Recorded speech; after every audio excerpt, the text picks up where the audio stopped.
A cold wind pushed down the narrow lane beside the River Seine, carrying the smells of dung, tallow, and wet wool. Torches guttered against the October mist as men in plain clothes moved with the urgency of men who had been told the king wanted no witnesses. At the temple, that squat fortress of white stone where the brethren had kept their books and their horses for nearly 2 centuries, the iron bolts were eased and heavy doors smashed open.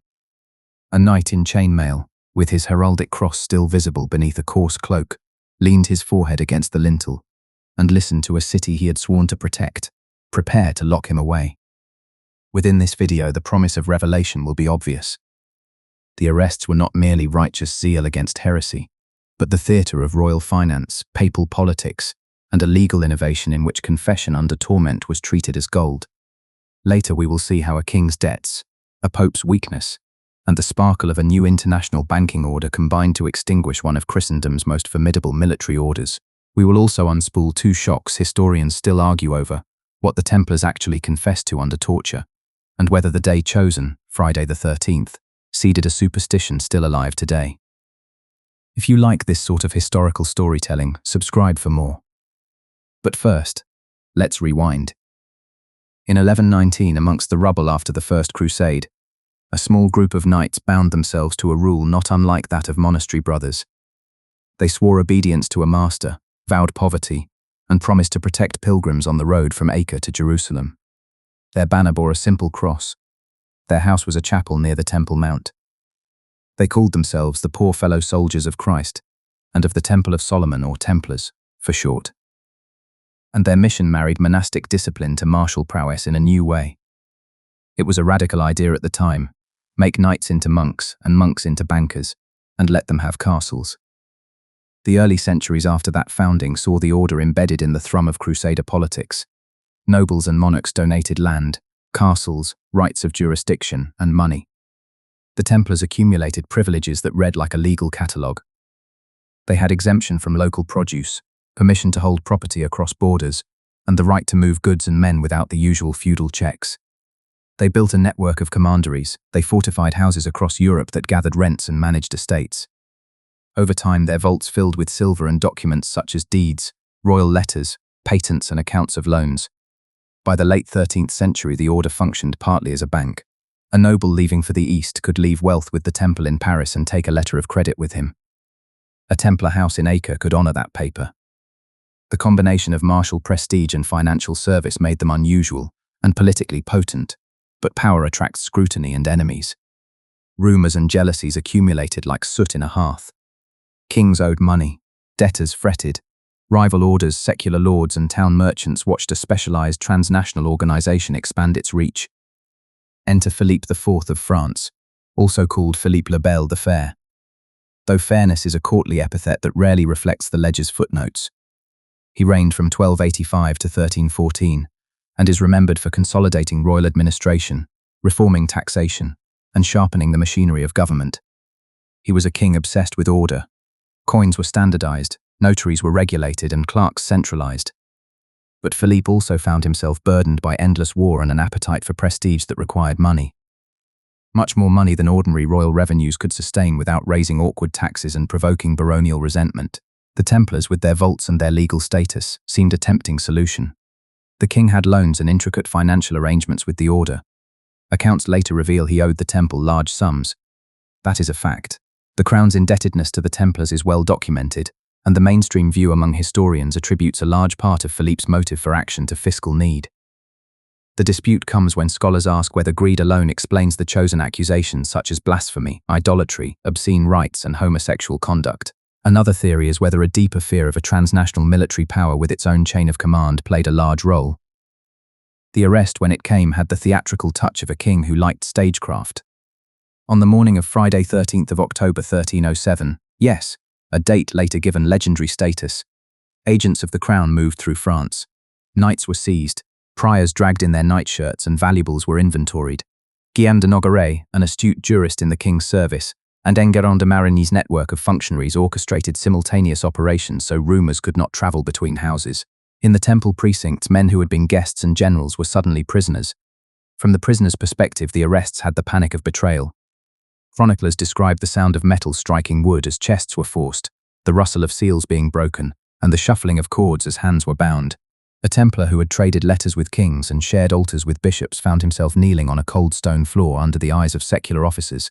The legal machinery that followed would mix royal indictment with ecclesiastical interrogation, a duality that blurred the lines of authority in ways that would reverberate through canon law. The charges were grave and scandalous: worship of a mysterious idol, renunciation of Christ, consecrated sodomy, cross-spitting. In other words, tales meant to shock the Christian imagination and sully the order's moral legitimacy. Many confessions to these allegations were extracted under interrogation and, later, under torture sanctioned by royal courts. Here we must be explicit. The mainstream historical view is that most of these charges were likely manufactured or inflated through torture and coercion. However, some Templars did confess to odd practices, and historians debate how much of those confessions reflected real ritual divergences, and how much reflected patterns of leading questions and pain-induced compliance. The legal scene becomes a suspense loop. The Crown wanted the confessions, because confession in medieval legal culture was conclusive proof. But the Church had to grant some cover for secular action against a religious institution. Pope Clement V, the Frenchman elected Pope in 1305, found himself between a rock and a royal arm. He had his own reasons to collaborate. Philip's administrative innovations and the prospect of curbing the Templars appealed, and the papal throne in Rome had, by then, become an institution easily needed by French politics. In 1307, Clement issued Pastoralis Praeeminentiae, a papal letter ordering monarchs to seize the Templars' assets and hand arrested brothers to local bishops for examination, a formal step that made the suppression appear to have some ecclesiastical imprimatur. But nothing about the process was straightforward. The French crown set the tempo. In castle and town, commissioners recorded confessions, often after nights of repeated questioning and physical prompting. Records are rich with procedural language, tracts of interrogation, invoices for irons, lists of witnesses. These details reveal a legal innovation, an increasingly bureaucratic approach to crime, in which written confessions, sealed records, and the machinery of inquisitors transformed accusation into documented fact. In Paris, the Abbey of the Temple became a house of interrogation. Men like Jacques de Molay, the order's master, were brought to testify. The image of Molay, a man with an iron-grey beard, a ranking knight whose life had navigated the seas of crusader politics, hunched beneath candlelight and forced to explain private rights, is one of the narrative's most human moments. Chronicles record his defiance but also his moments of human frailty. Reported speech survives in such accounts. Chroniclers claim that Molay asserted the order's innocence in public, while other notes suggest that, after repeated torture, he gave confessions he later recanted. The mainstream historical reading is that confession under duress cannot be treated at face value. The dispute lies in interpreting which aspects were fabrications and which mirrored internal cultural anomalies within an order stretched between warrior needs and monastic strictures. The spectacle did not end with paper. Some Templar leaders recanted their coerced confessions when given respite. Others confessed and never withdrew. The legal apparatus produced contradictory outcomes: pardons in secret, burnings in public, property seizures in the daylight. In a move now illuminated by the discovery of the Chinon parchment, a set of papal documents found in the Vatican archives in the early 21st century, there is evidence that Pope Clement V, before the eventual suppression, had absolved some high-ranking Templars in person in 1308. That document complicates the narrative. The Pope was not a monolith of condemnation.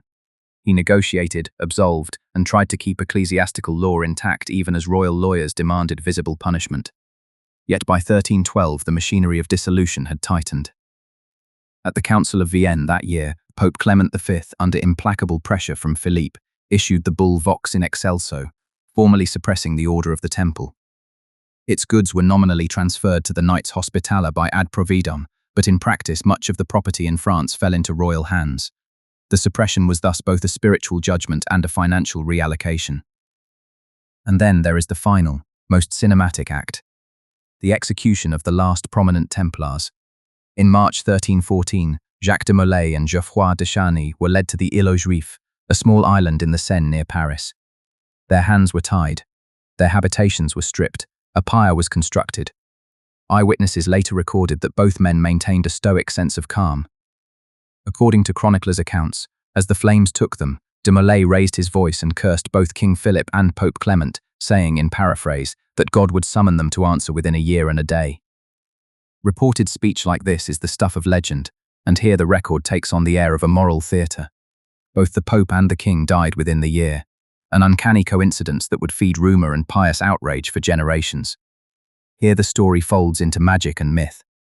Popular memory conflated the King's sudden illnesses, the Pope's demise, and the burning of these men into a narrative of divine retribution. For Parisian commoners, the image of a military order's venerable leader consumed by flames was at once tragic and cathartic. For the royal treasury, the spectacle was profitable. Land, privileges, and treasure passed into secular hands. Much of the Templar property did land with the Hospitallers in legal theory. In practice, Philippe retained or redistributed large parcels, and the order's rich stores were cannily absorbed into the machinery of the crown. Now the most unforgettable detail. In the temple's vaults, chroniclers and later treasure hunters swore there were not only coin chests but also acidic records of property and letters patent, and some whispered of relics taken from the Holy Land. Fragments of wood, embroidered cloth, perhaps even a casket said to contain a holy relic. The truth is more mundane and more destabilizing at once. The Templar network had, indeed, acted as an early international banking clearing system. Their records were accounts and debts written in parchment. Their prestige allowed them to mobilize resources across borders in the absence of later modern banking regulations. The loss of such a network, in the abrupt manner of 1307 to 1314, created regulatory vacuums that Christian finance and royal administration had to fill. This is where the nuance bites. Modern myth has turned the Templars into guardians of hidden relics and secret rites, a kind of crusader Gnostic society.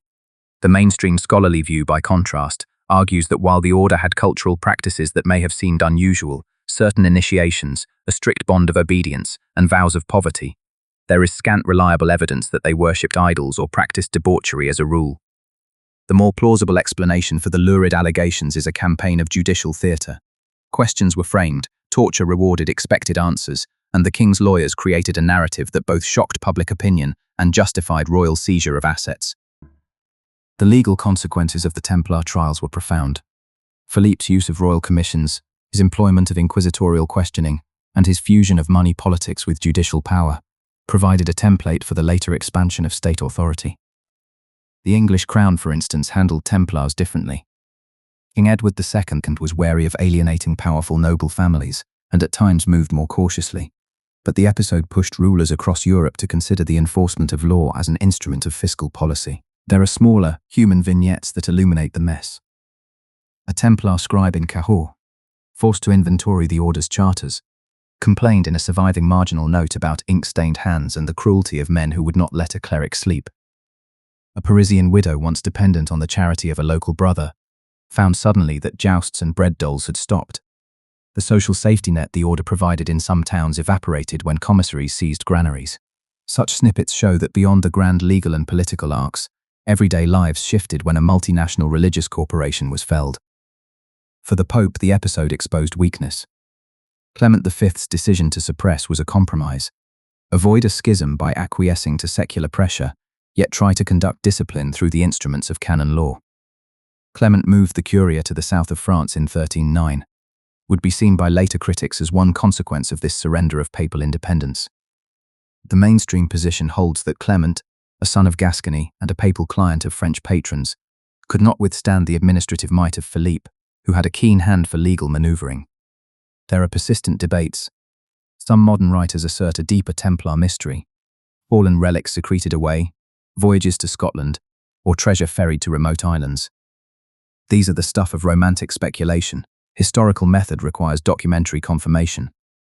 Where records exist, they suggest something more prosaic: dispersion of property, redistribution among feudal lords, and the absorption of some financial functions by increasingly centralized royal treasuries. Yet the rumor persists because of the dramatic elements. A vanished order, locked vaults, burning pyres all feed the imagination. One of the subtler legacies was institutional. The Templars had drawn on papal privileges to operate transnationally. Their suppression required that similar transnational functions be undertaken by other actors. Over the century that followed, governments developed customs regimes, notarial systems, and centralized treasuries that could, slowly, take over the clearing functions once performed by a religious military order. In effect, the fall of the Templars nudged medieval Europe toward a more secular, bureaucratic solution to cross-border finance. Another legacy lies in law and memory.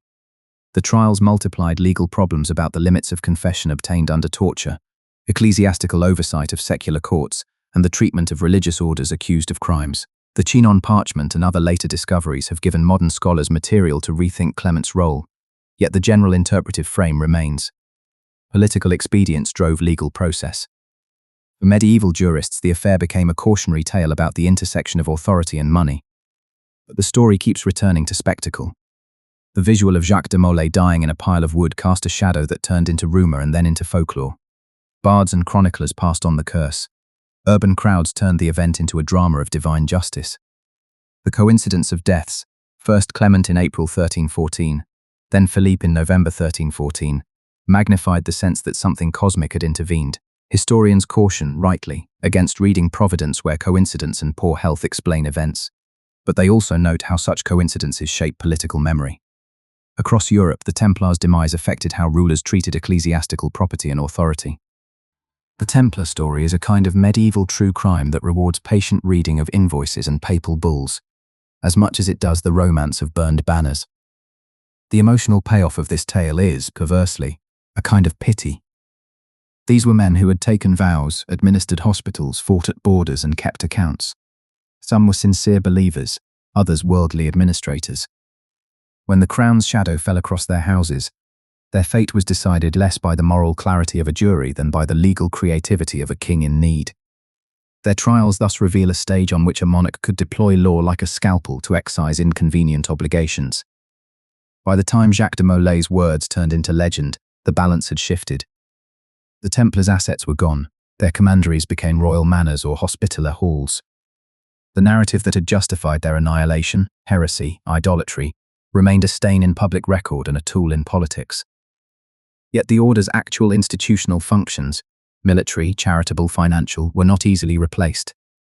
The European state system adjusted, decentralized practices hardened into centralized fiscal devices, and a legal modernity crept forward. Reflecting on the Templars' fall is to reflect on the fragility of institutions that straddle spiritual and secular authority. A transnational body with immunities and privileges is always vulnerable to a sovereign who can manufacture consent or coerce confession. The Templar drama teaches a lesson about the limits of legal protections when political will is marshaled in unison with fiscal motive. And what of the everyday legacy?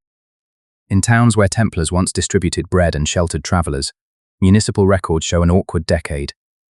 Courts reconciling former tenants' rights, seigneurs taking over mills, and parish priests disputing tithes. The social fabric, thin as parchment in some places, was rearranged by the seizure of property, proving that the political act of dissolving an order is also a social one. Some will ask whether the Templars were above the law. Did their papal privileges exempt them from prosecution? The answer is complicated. Papal privileges insulated them from certain local interferences, but papal authority itself could be, and in this case was, mobilized to carry out suppression. The Pope's instruments, letters, bulls, councils, were turned into tools in a political negotiation that left no side entirely unscathed. The last shock is less cinematic than constitutional. The Templar affair normalized the idea that powerful institutions could be dissolved through a marriage of royal will and ecclesiastical sanction. In later centuries, those precedents would be called upon to manage heresies, suppress orders, or reorganize property holdings in the name of statecraft. Legally, the episode became an early landmark in the slow evolution of sovereignty and the administrative state. When we lower the curtain, what remains are scattered stones, written ledgers, a few scorched timbers in an island that remembers a pyre, and the human residue of men whose lives were swallowed by a political project. The Templars did not vanish into a cinematic treasure trove. They were folded into the structures of medieval power. Their house in Paris became a royal fortress. Their estates provided revenue to others. Yet the drama of their end, public trials, secret absolutions, the burning of leaders, continues to captivate precisely because it blends the mechanics of money, the theatre of law, and the poignancy of personal ruin. History, in this telling, is less a morality play than an anatomy. The long-term consequence was not merely the disappearance of an order but the acceleration of sovereign administration and a sharper distinction between the sacred and the secular in governance. The Templars' fall nudged Europe toward fiscal systems that would undergird later statecraft. If you walk today along the Rue des Templiers or peer through parish registers, you may find entries noting a gift once given to a brother who took in beggars, or a mill that changed hands the year Philippe's officers moved through town. These small, domestic notations are the human punctuation in a story often told in bulls and burnings. They remind us that political acts ripple into households. So what should we finally take away? The simplest and perhaps harshest truth is that power, especially centralized, fiscally hungry monarchy, can remake institutions. The Templars were undone by a combination of their success and the crown's need. Their trials illustrate how legal forms can be used to sanitize appropriation. Yet the emotional truth, embodied in the image of Jacques de Molay and his last defiant words, remains persuasive because it translates legal abstractions into human drama. And history, like any audience, prefers a good story. The Templars provide one that is complex enough to resist a single moral but dramatic enough to keep us leaning forward. They were not secret keepers of a lost grail, at least not in any verifiable sense. They were custodians of medieval social and financial practices, who paid the price when a king decided the ledger needed balancing. In the end, the order's suppression was a mirror held up to medieval Europe, showing the interlocking of faith, money, and law, and the ease with which those ties could be severed when royal hunger met papal caution. The echo from that island in the Seine still matters because it marks a transition, the demise of a transnational order and the rise of centralized fiscal power. That is a legacy both sobering and historically fruitful. The knives of history are often mundane: decrees, inventories, ledgers. Yet every so often they are wielded on a pyre. The Templars' story asks us to read both the bureaucratic and the theatrical, to weigh ink-stained lists against the smell of burning wood, and to remember that institutions can be toppled by paper as easily as by sword.